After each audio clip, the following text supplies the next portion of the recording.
listeners, today we will talk about risk involved in organizing an event. This is the 9th episode in the series of lecture on event management.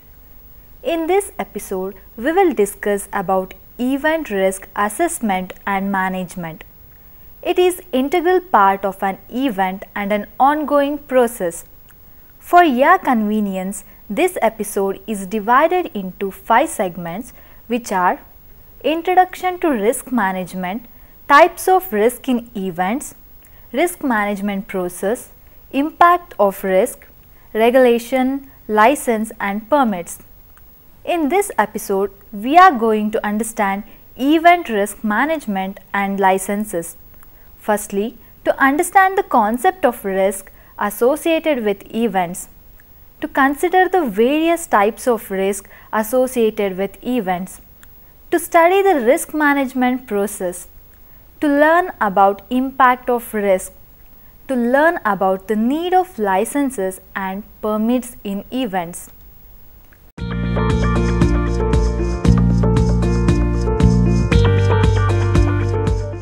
All events face a range of risk, and in this episode we will learn about the various risks involved in the event and how an event organizer or planner can manage these risks to deliver a successful, smooth event.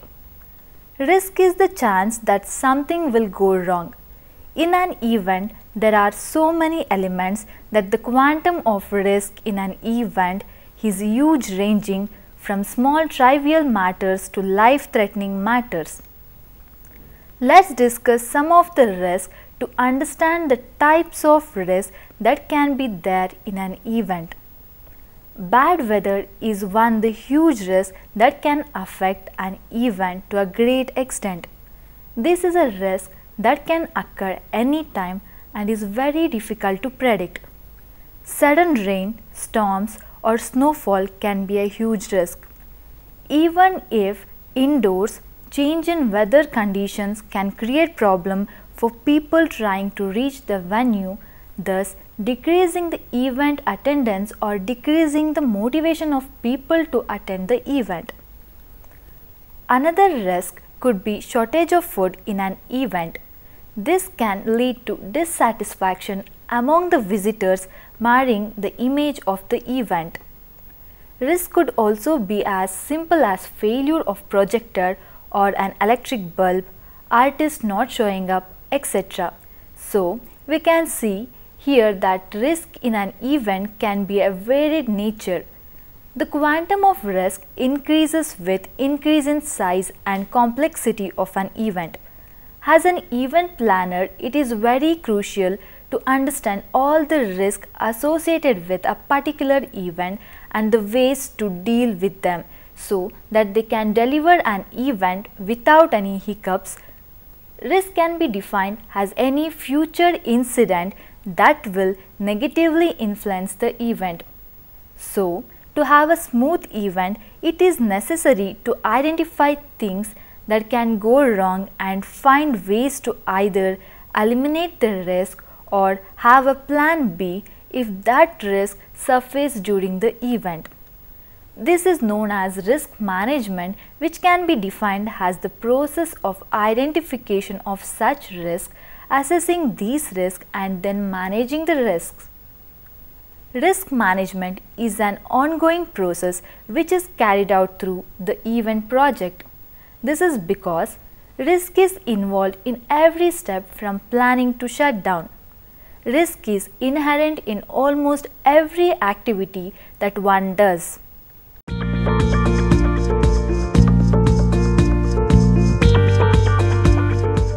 The various types of risk can be categorized into the following categories. Firstly, natural risk. These consist dangers that arise due to rainfall, earthquake, fire, storm, etc. For example, in Olympics 2008 in Beijing, China, Olympic organizer fired a barrage of 1,110 rockets into the evening sky to make sure that 2008 Olympic opening ceremony was precipitation free. This result was mitigation of rain risk during the opening ceremony. Financial risk. It may involve unforeseen costs, lower than expected revenue, theft, fraud, etc. For example, an event planner can run into problem if the budget estimate of any component falls shorter than the original cost, because then there will be no revenue to spend on that particular item. Legal risk. This involves risk resulting in some legal actions like breach of contract, court case, fines, etc. For example, serving liquor without liquor license is violation of liquor laws and can result in court case or fine imposition by the authorities. Technology related risk. With technology touching all spheres of life, events are also highly dependent on technology. Any problem with technology can create problems with tasks dependent on it. For example, nowadays guest registration is done online. Any problem with this software can lead to loss of attendee data, creating problems during entry to the event. Mismanagement. A successful event required good management. Irresponsible behavior on the part of staff and volunteers can lead to mismanagement, which can be serious risk. Safety and security risk. Accidents, terrorism, hijacking and stampede are all safety and security risks. This is not an exhaustive list of risk categories. An event planner can categorize the various according to his ease of working. Now we have understood what are the various kind of risks.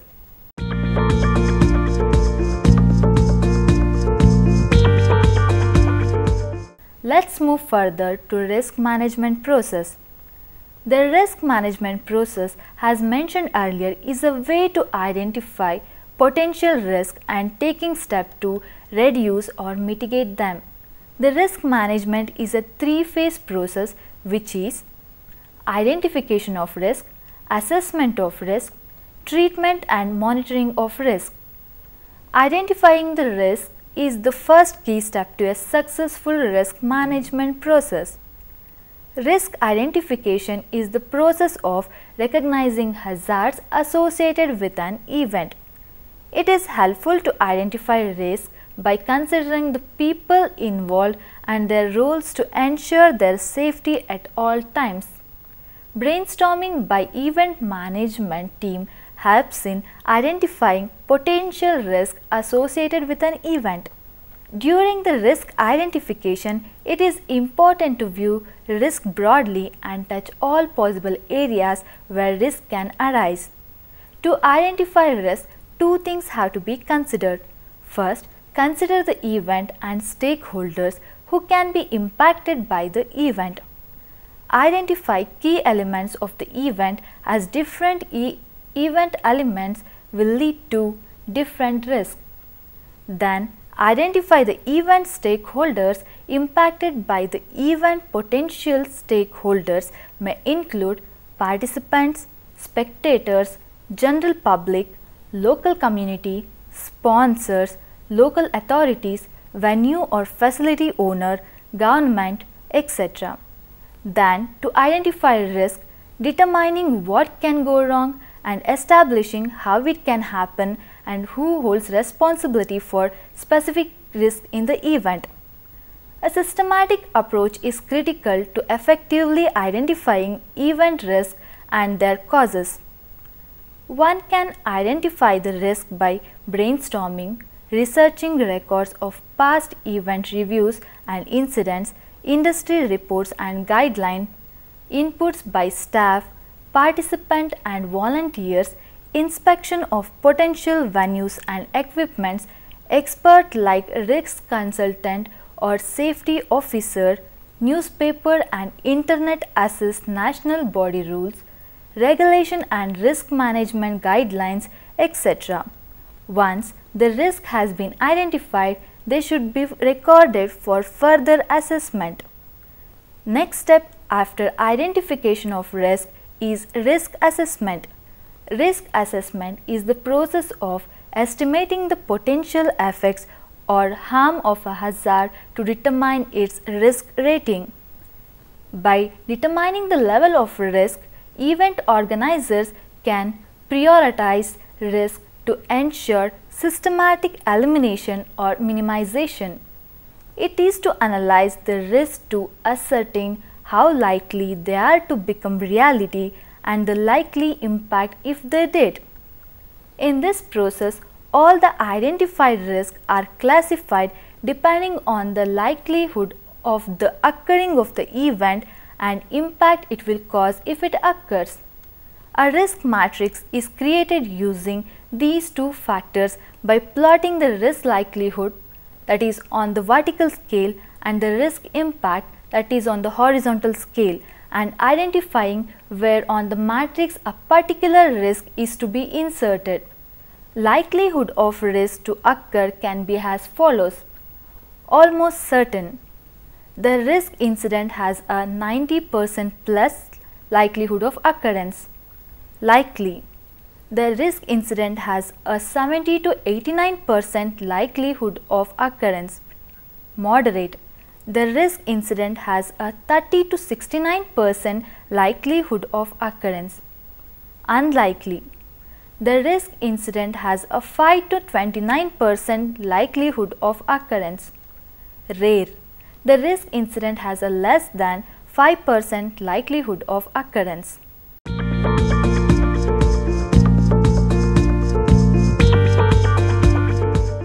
Impact of risk if it occurs can be as follows.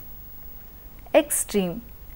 Death, brain or spinal injuries, serious organ damage, permanent disability, emergency medical assistance. Major. Fractures, crash injuries, serious facial injuries, emergency medical assistance, hospital care. Moderate.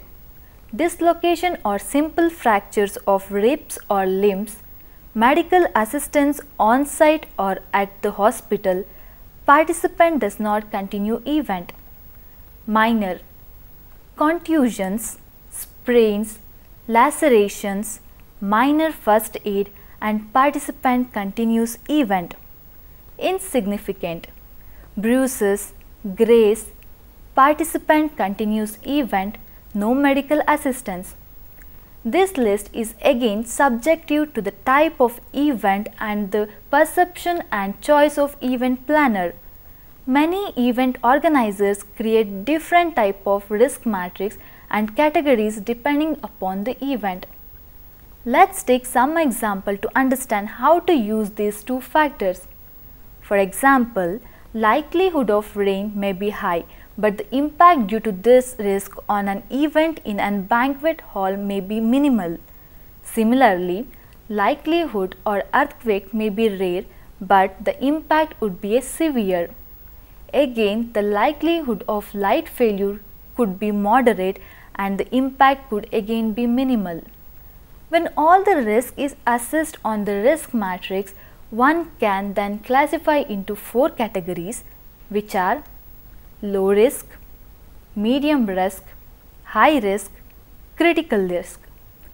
Low risk should be acceptable with routine procedures. Medium or high level risk should be dealt with to reduce the likelihood and or potential impact. Critical risk is unacceptable and must be eliminated or reduced regardless of cost or implications. Once the risk and hazards are categorized, next step is to find ways to effectively manage the risk. In managing the assessed risk, the focus should be on ensuring the safety of all the stakeholders identified during the first step and on preventing damage to the environment and local authority property. Cost of treating the risk is also considered. Not all risks identified and assessed have to be treated, as risk treatment involves cost also which should fit into the event budget. The intention of a risk treatment is to reduce the expected level of an unacceptable risk. An event planner can mitigate the associated risk in 4 ways, which are avoiding the risk. This means not understanding the activity that is likely to trigger the risk. For example, if pyrotechnics like firecracker in an event cause fire hazard which is held in a very limited open space, then it is best to avoid such activity as the risk impact is very high. Reducing the risk. This involves strategies to control the likelihood of the risk occurring or controlling the impact of the consequences if the risk occurs. For example, fire hazard from the above mentioned pyrotechnics can be reduced by arrangement of fire extinguisher, presence of ambulance and fire brigade, and distance between public and performers. This way the risk of fire can be reduced. Transferring the risk. This strategy may be achievable through moving the responsibility to another party or sharing the risk through a contract, insurance or partnership or joint venture. For example, you may have noticed in many events the visitors are continuously informed to take care of their own belongings, as the organizers are not responsible for any theft or loss. So, in this way, the organizers have transferred the risk of theft or loss. When adopting risk transfer strategy, it is crucial the individual or team is qualified, capable and well informed of their responsibility. As in above case, visitors are continuously informed via announcements or many time tickets have these mentioned on them in the form of term and condition, disclaimer, rules, etc. Otherwise, one may spend money only to face the consequences later. Retaining the risk. This means to retain the risk because the impact of the risk may be tolerable and may not require any further action to be taken, or the cost of mitigating that risk may be too high. Document all risk management actions. The risk management plan must clearly document the options or course of action selected, who is responsible for carrying them out, and any timing requirements. Also mention reporting requirements and who is responsible for managing the overall event. The plan may needs to be meticulous and detailed to avoid any grey areas or misunderstanding. For example, in the case of an accident, a specific course of action may be needed. You may need to detail an emergency response plan, including plans for people and resources and perhaps rehearsed scenarios. Emergency phone numbers of police, ambulance, etc. should be clearly mentioned. A detailed exit plan of the venue should be there for reference. It is critical the plan is communicated to everyone who is responsible for carrying out its actions or whose cooperation or involvement is required for the plan to be successful. This could involve consulting and communicating with staff, volunteers, players, participants and the community. This could be done via staff briefings, training, newsletter, information on website, sign gauge, etc. The last key step in the risk management process is to monitor and review the risk. Once the risk management strategy has been designed and documented, it is necessary to follow it. All stakeholders involved in the event should be informed about emergency procedures and layout. Volunteers should be trained to handle crisis. The planning and delivery of the event must be continuously monitored to ensure that all risk controls are being complied with. The local authority should be involved in the ongoing monitoring or inspection process, as the responsibility for managing risk is shared across a number of parties. When non-compliance is identified, it should be dealt with immediately by instructing the party responsible for the non-compliance to undertake corrective action without delay. A risk management strategy will only be successful when everyone involved in that strategy understands the significance of doing this. This includes staff, volunteers, visitors, community and organizers. Events vary in size, nature and type, but all events require assessment, control and monitoring of risk. Once we have understood the risk involved in an event, one of the findings is the type of licenses or permits required to host an event. For example, to host a marathon, an event manager needs to take permit from local municipality, traffic police, magistrate office, etc. to organize the event. Now let's discuss some of the permits or legal licenses needed for an event.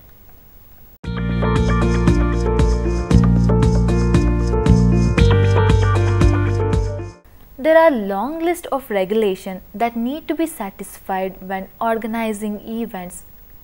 The bigger, more complex or innovative the event, larger the number of these regulations and permits needed for the event. The number and types of regulation differ from place to place. Every country or state has different standards. For example, the use of firecracker has different legality associated with it in different countries. In Sweden, only rocket type firecracker are allowed. In Singapore, permission from Singapore Tourism Board is needed and open sale of firecracker is not allowed. In India, however, firecrackers are easily available and can be used any time. Something which is legal in one place may be illegal in another, or some special permission may be needed. The principal rule is to carry out careful research, including investigating similar events in the same area and seeking advice on what permits and licenses are necessary to allow an event to proceed. It is always the responsibility of an event company or event organizer to find out and comply with all rules, regulations and licensing requirements. If the event does not follow the rules and regulations, it may be either be shut down by the authorities or fined. This could mar the image or legacy of the event. For example, in 2016, the mega event of World Cultural Festival was imposed with fine of rupees 5 crores by National Green Tribunal for disturbing the ecological sensitive banks of River Yamuna. Event managers should seek legal, professional or business advice to ensure that all relevant regulations are taken into account, particularly as these are not fixed and may be updated, replaced or additional regulations added. Here, let's talk about some of the permits or rules that are mostly sought after. For events involving any musical performance, license from Phonographic Performance Limited, that is PPL, is needed, which is a license for playing recorded music in public, the license for public performance of music recordings. The Performing Rights Society, that is PRS, issue licenses for the performance of their members' work. A license is needed to serve liquor in an event. It has to be either sought by the venue or the event planner. In India, all states have different rules of liquor serving. Excise license is a tax levied for the sale or supply of alcohol. Organizer needs to procure excise permission in order to serve alcohol in an event in India. Any public event held in any public or private venue requires a loudspeaker license from the local police authorities under whose purview the venue falls. Permission of local municipality or development authority is needed to use public venues like park or stadium for events. Also for late night events extending after 11 am, permission is needed. NOC is required from local authorities like traffic police, fire station, police, etc. In this way, information about the event is also communicated to them. An NOC helps in transferring the risk due to fire or stampede. Clearance from Health and Safety Department, Environment Control Bodies, Pollution Control Committee, Department of Civil Aviation or Maritime, Defense Forces, etc. depending upon the event. These are few permits or licenses that an event needs. This list is not at all exhaustive. The number and type of licenses needed and regulation to follow would depend on the type of event, number of days, type of artist and performers, number and type of participants, activities involved. Venue for the event. Some venues come with licenses already taken, some may need it. Area of jurisdiction. Every jurisdiction has different rules and regulation. There is no universal law or permits. Some countries or states provide an event-friendly environment by providing a single integrated window for licenses and permits. This removes bureaucratic hassles and makes work easier for event planner. An event planner should always research well and be informed about the rules and regulation to avoid cropping up of any unnecessary legal problems or fines. Thank you.